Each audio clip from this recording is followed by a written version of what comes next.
el principio de inquirir. Y quiero que se aprendan esa palabra y que la guarden en su memoria, porque es una palabra extremadamente importante que así nomás no se usa. ¿Qué significa inquirir? Inquirir significa indagar, averiguar o examinar cuidadosamente algo. Eso significa inquirir, averiguar, indagar, investigar, meterse a algo para aprender de ese algo. En el caso del reino de los cielos, estamos hablando de la palabra de Dios. A lo que nos referimos con el principio de inquirir, nos referimos a investigar la palabra de Dios, estudiar la palabra de Dios, meternos al texto para sacar las riquezas del texto.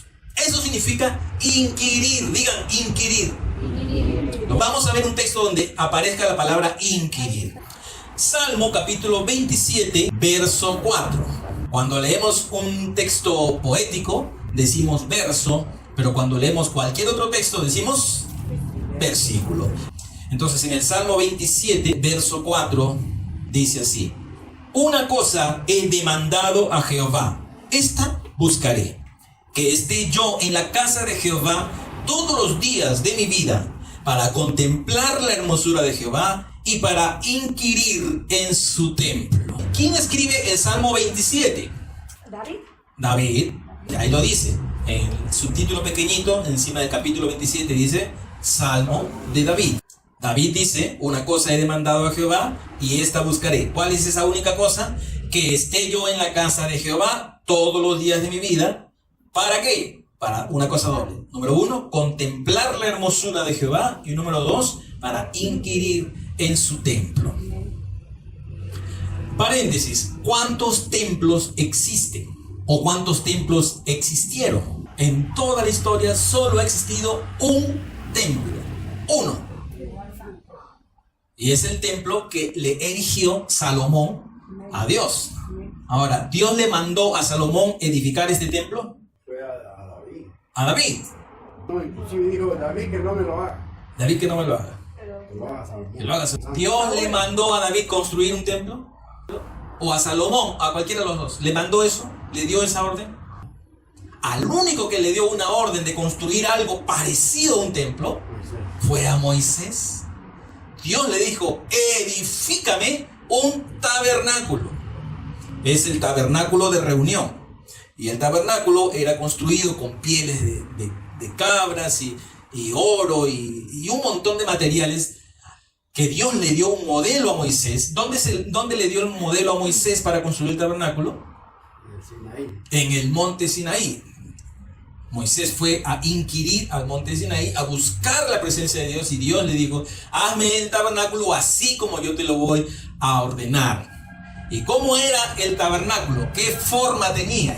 Triangular, circular, rectangular, cuadrada, sin forma. Bueno, no lo voy a afirmar categóricamente, no puedo. Pero nadie sabe cómo era la forma del tabernáculo de reunión. Nadie lo sabe. Solamente lo sabían los que lo vieron, pues. Porque en ese tiempo no había Snapchat, ni selfies, ni celulares, ni cámaras, ni nada. Nadie sabe. Y antes de ser construida tampoco nadie la sabía, solo Moisés. Porque Dios le mostró los planos a Moisés. No sé si eran planos o si le mostró una pantalla de una computadora como esta. No sabemos cómo era la forma. Dios le mostró, así tienes que hacerlo. Porque si Moisés no sabía cómo era la forma del tabernáculo, no hubiera tenido idea de cómo hacerla. Dios le dijo, así la harás. Entonces Moisés, así es, ya, chévere, así lo vamos a hacer. Y Moisés con todos los israelitas construyeron el tabernáculo de reunión, que era desarmable, desmontable. Algo así como lo que tenemos ahora, que armamos la batería, ponemos la guitarra, ponemos el teclado, ponemos el parlante, ponemos los muebles los domingos a las 11 de la mañana, pero después desarmamos todo y desde el domingo a las 2 de la tarde hasta el próximo domingo es una casa, es una sala. Aquí se come, aquí se juega, aquí se hace todo lo que hace en cualquier casa, pero el domingo de 11 a 1 es un lugar donde viene la iglesia a adorar a Dios. Así también era el tabernáculo de reunión. Lo armaban y cuando se iban a otro lugar, lo desarmaban y lo volvían a armar en ese otro lugar. Eso lo mandó Dios. Pero como Israel se portaba mal a cada rato, se portó mal otra vez y el templo fue destruido. E Israel fue llevado cautivo a Babilonia. Y estando Israel cautivo en Babilonia, los que se quedaron en el templo, que era gente pagana, destruyó el templo. Y después de unas décadas, creo que fueron 70 años, regresa y al mando de Zorobabel restituye el templo que fue destruido. Esta historia la pueden encontrar en el libro de Esdras. El libro de Esdras dice que el pueblo de Israel regresa a Jerusalén y restaura el templo. Dice que cuando regresaron encontraron las puertas quemadas, las murallas derribadas, todo destruido, un pandemonio. Pero reconstruyeron el templo. Entonces, ¿cuántos templos hay hasta ahora? Uno, no son dos. Lo han reconstruido. No es un segundo templo, aunque sí se le llama el segundo templo, pero no es otro.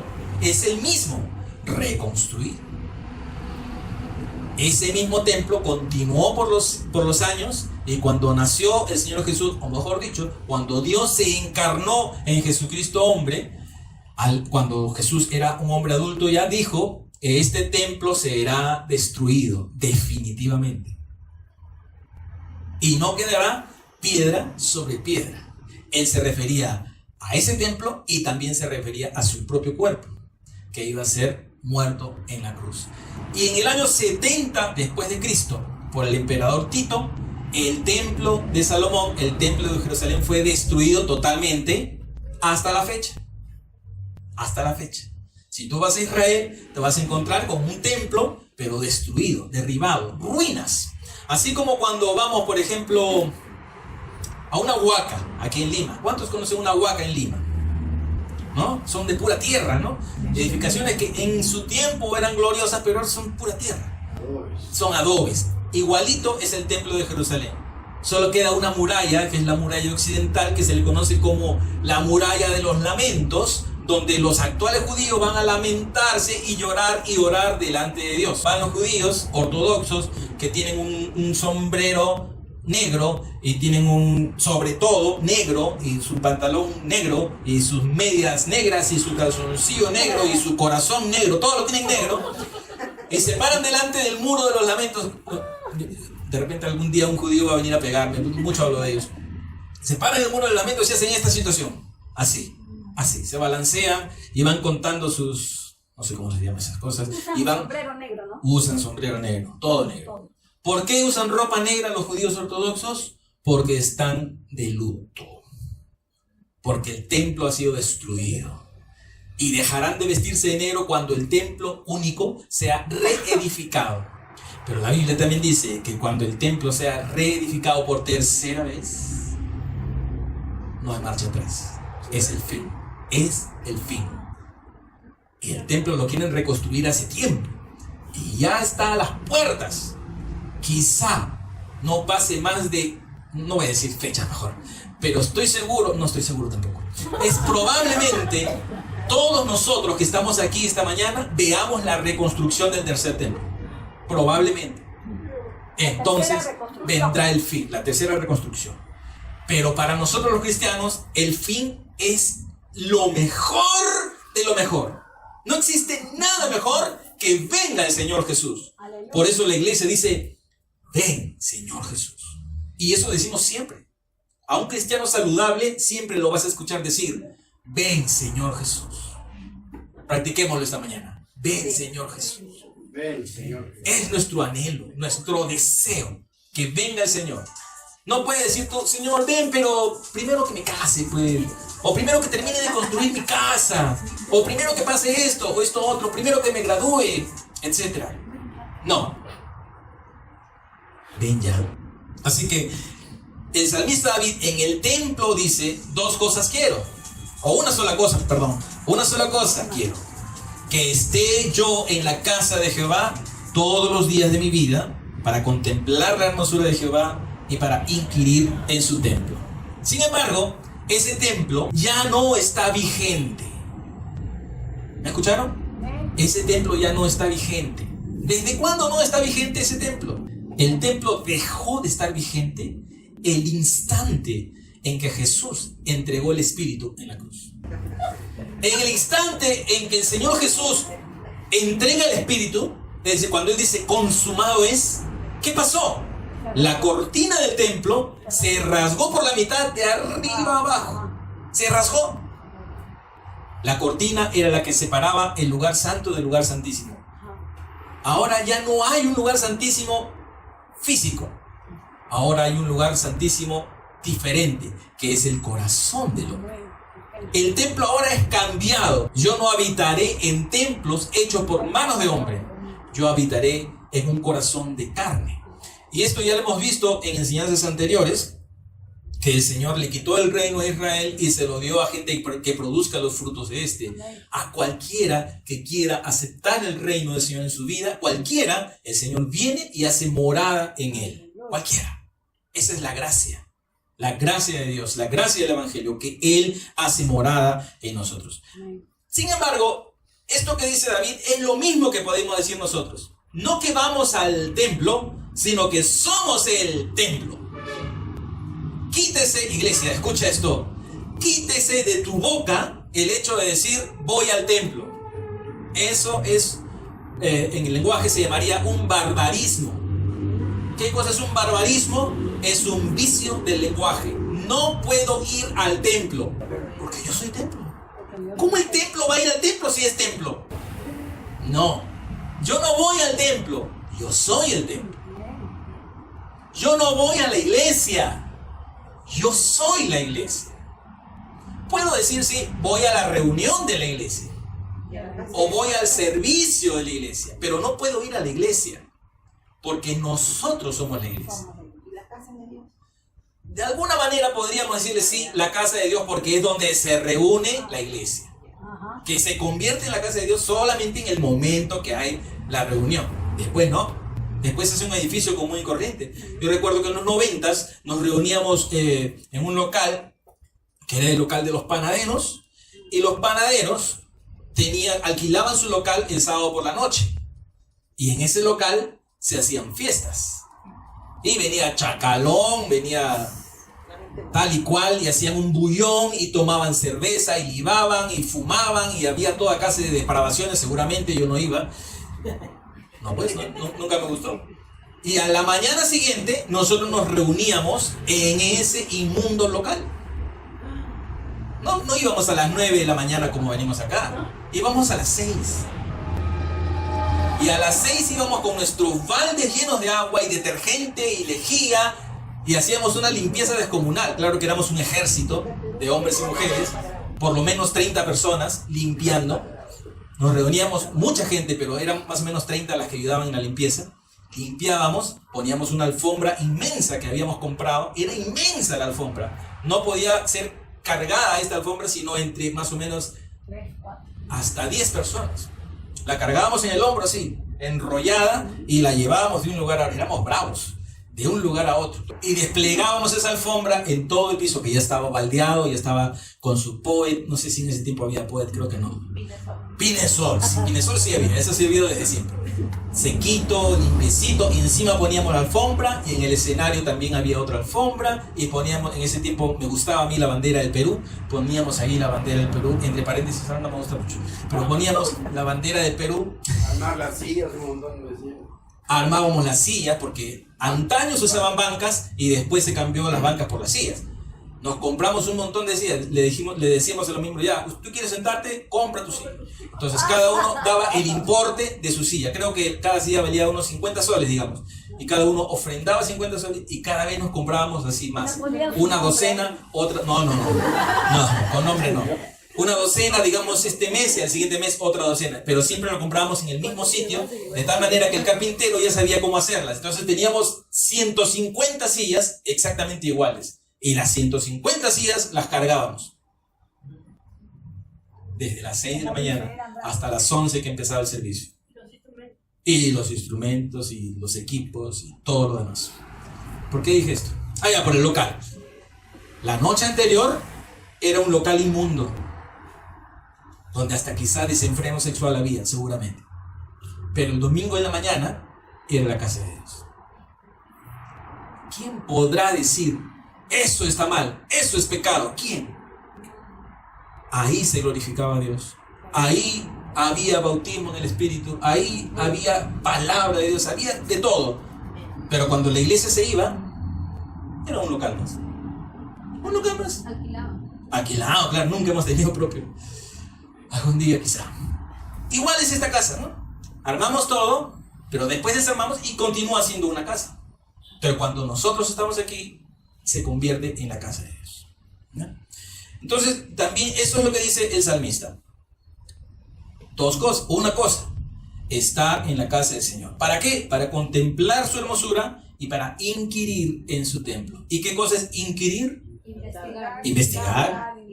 Indagar. Cuidadosamente algo, ¿no? En el caso de inquirir en la palabra, significa indagar la palabra, averiguar la palabra, examinar la palabra cuidadosamente. En una ocasión el rey David dijo así: no quites de mí tu Santo Espíritu. ¿Nosotros podemos decir lo mismo hoy en día? No quites de mí tu Santo Espíritu. Les voy a enseñar. El cristiano no puede decir no quites de mí tu Santo Espíritu. ¿Sabes por qué? Porque el Espíritu vive en ti. Nunca el Señor lo va a quitar de ti. Nunca. En el Antiguo Testamento sí. Porque en el Antiguo Testamento el Espíritu venía sobre un hombre y luego se iba. Venía y se iba. Venía y se iba. Por ejemplo, cuando Sansón era fuerte era porque venía el Espíritu sobre él, pero después era como cualquier hombre. O como Samuel, o como David, o como cualquier persona del Antiguo Testamento o del Antiguo Pacto que me menciones, el Espíritu venía sobre él. Pero ahora el Espíritu ha venido una vez y se quedará hasta que Cristo venga. Pero bueno, continuamos. Recién estoy hablando de un solo verso. Vamos a ver el Proverbio 2, otro libro poético. Proverbio capítulo 2, desde el verso 1 hasta el 5. Dice: hijo mío, si recibieres mis palabras y mis mandamientos guardares dentro de ti, haciendo estar atento tu oído a la sabiduría, si inclinares tu corazón a la prudencia, si clamares a la inteligencia y a la prudencia dieres tu voz, si como a la plata la buscares y la escudriñares como a tesoros, entonces entenderás el temor de Jehová y hallarás el conocimiento de Dios. Entonces, entender a Dios, inquirir en la palabra de Dios, es buscar la palabra de Dios. El cristiano no simplemente lee la Biblia. El cristiano inquiere en la Biblia, escudriña la Biblia, busca los tesoros que están en la Biblia, en la palabra de Dios. Mi pastor me enseñó cuando yo me entregué a Cristo en 1988, el pastor Raimundo me enseñó que leer la Biblia o estudiar la Biblia es como el buzo que entra a las profundidades y busca las perlas. Pero las perlas no están en todas las conchas o en todas las almejas, sino que solo están en algunas. Entonces él va abriendo con diligencia una por una en lo que le dura el oxígeno, y dentro de 100 almejas o 100 conchas encontrará pues una o dos.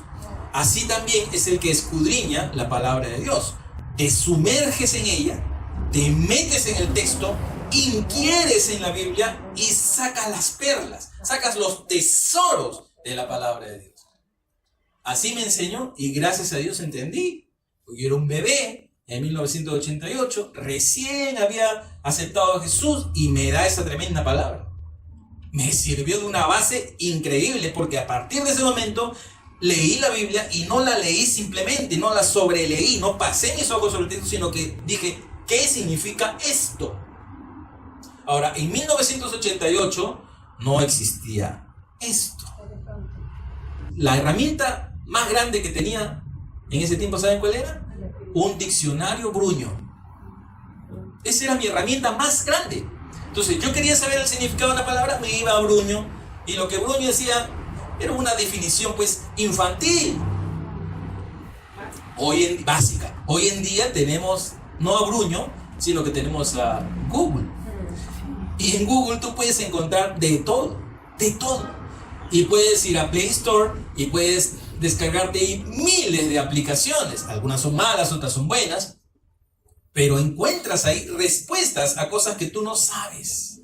Cosas que no entiendes. Y puedes ayudarte. Claro que el Espíritu Santo es nuestro maestro principal. Obviamente, Él es Dios, Él es el maestro. Pero también hay herramientas. Hay diccionarios teológicos, hay diccionarios de la lengua, hay interlineal griego, hay el idioma hebreo original, hay de todo. Entonces nosotros tenemos esa herramienta y podemos inquirir en la palabra.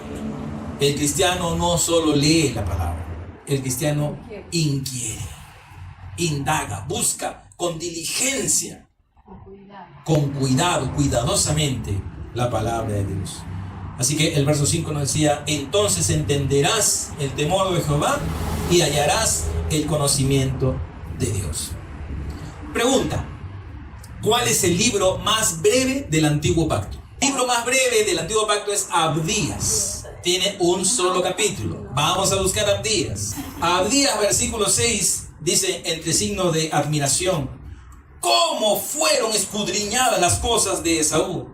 Sus tesoros escondidos fueron buscados.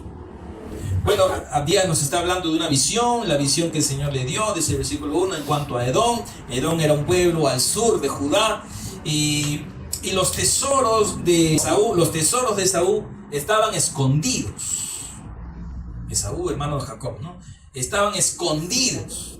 Entonces, si los captores de Edom hubieran simplemente sacado las cosas que estaban a la vista, no hubieran obtenido el provecho de indagar, no hubieran tenido el provecho de encontrar los reales y verdaderos tesoros que estaban escondidos. Vamos a usar la imaginación.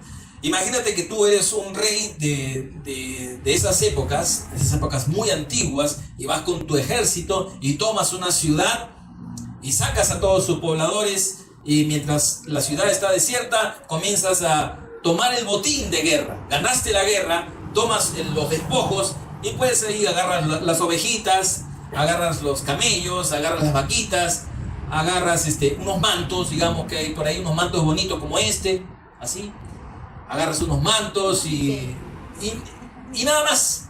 Pero hay tesoros, y los tesoros no están a la vista. ¿Me están siguiendo? Los tesoros no están a la vista, los tesoros están escondidos. Tú has ganado la guerra, has ganado la batalla, has tomado la ciudad, pero solamente has tomado las ovejitas, las vaquitas, los cabritos y los mantos. Los tesoros están escondidos y nadie sabe dónde está. Para que puedas participar realmente del botín de guerra, tienes que encontrar los tesoros, y ahí está la tarea. Encontrarlos. Para encontrarlos tienes que buscarlos diligentemente. ¿Cuánto tiempo se habrá demorado esa gente? No lo sabemos, pero dice cómo fueron escudriñadas las cosas de Esaú. Al momento de ser escudriñadas, entonces fueron encontradas y sus tesoros escondidos salieron a la luz. Lo mismo es inquirir en la palabra de Dios. Inquirir en la palabra significa buscar los tesoros de la palabra. Cualquiera puede leer la Biblia, cualquiera, pero no cualquiera encuentra los tesoros. De eso se trata. ¿Qué quiere decirte el Señor con el texto que acabas de leer? ¿Qué riquezas hay ahí? Eso significa inquirir. Ese es el principio de inquirir. Para terminar, les hago una pregunta nueva. Ustedes saben que el Mesías, el Señor Jesús, bendito sea su nombre, se hizo hombre, Dios se hizo hombre y habitó entre su pueblo, dice Juan capítulo 1. Y a los suyos vino, es decir, a los judíos, pero los suyos no le recibieron porque no le reconocieron. Al contrario, se burlaban de él y decían: ¿cómo el hijo de María va a ser alguien? Su papá es carpintero. El Mesías tiene que ser hijo de un rey, pero su papá es un simple carpintero. Su mamá es una muchachita humilde, así chiquita. ¿No están sus hermanos con nosotros? De Nazaret, algo bueno puede salir de ahí. Hijo de un carpintero, de una mujer simple. No tiene linaje, no tiene nada. Es simplemente un charlatán que viene a hablarnos en parábolas que ni siquiera entendemos. No reconocieron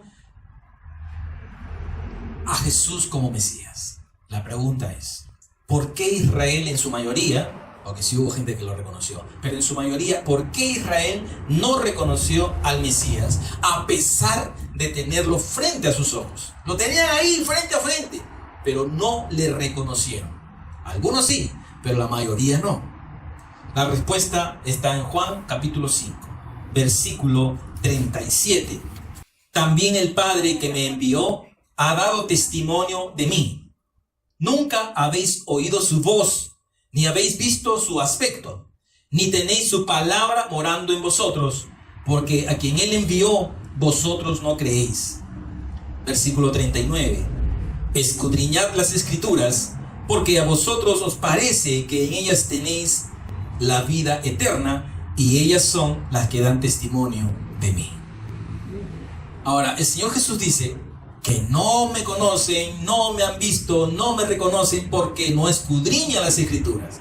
Y uno podría decir, pero eso no es verdad, porque los judíos sí escudriñan las Escrituras, sí leen, sí inquieren, sí estudian. De hecho, se pasan la vida estudiando.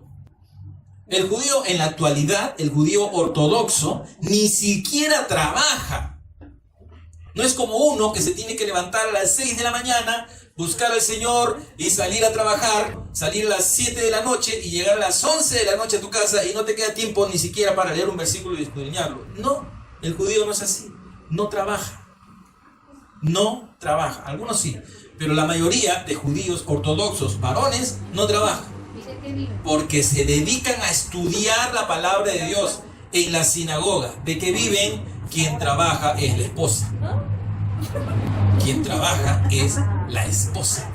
Hay algunos varones que sí trabajan, pero la mayoría no trabaja. Y la que sostiene el hogar es la esposa. La que sostiene el hogar es la esposa.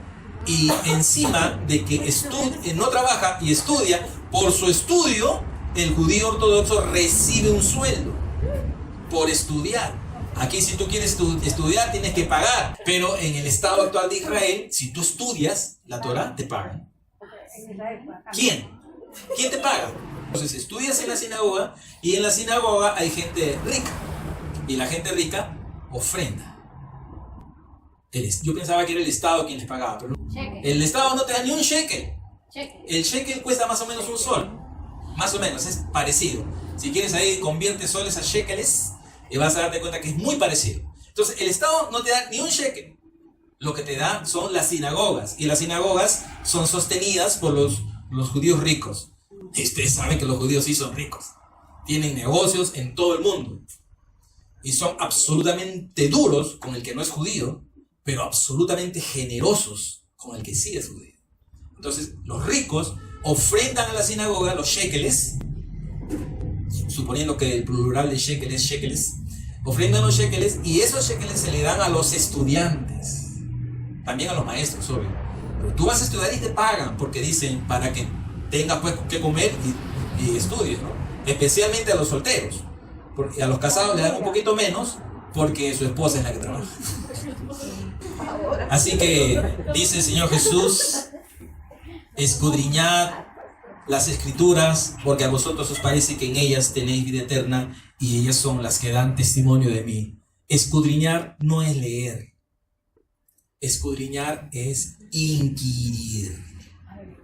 Esto es el principio, es la base, es la introducción. Todo lo demás lo verás el resto de tu vida por ti mismo. Si tú no inquieres, no recibirás los tesoros.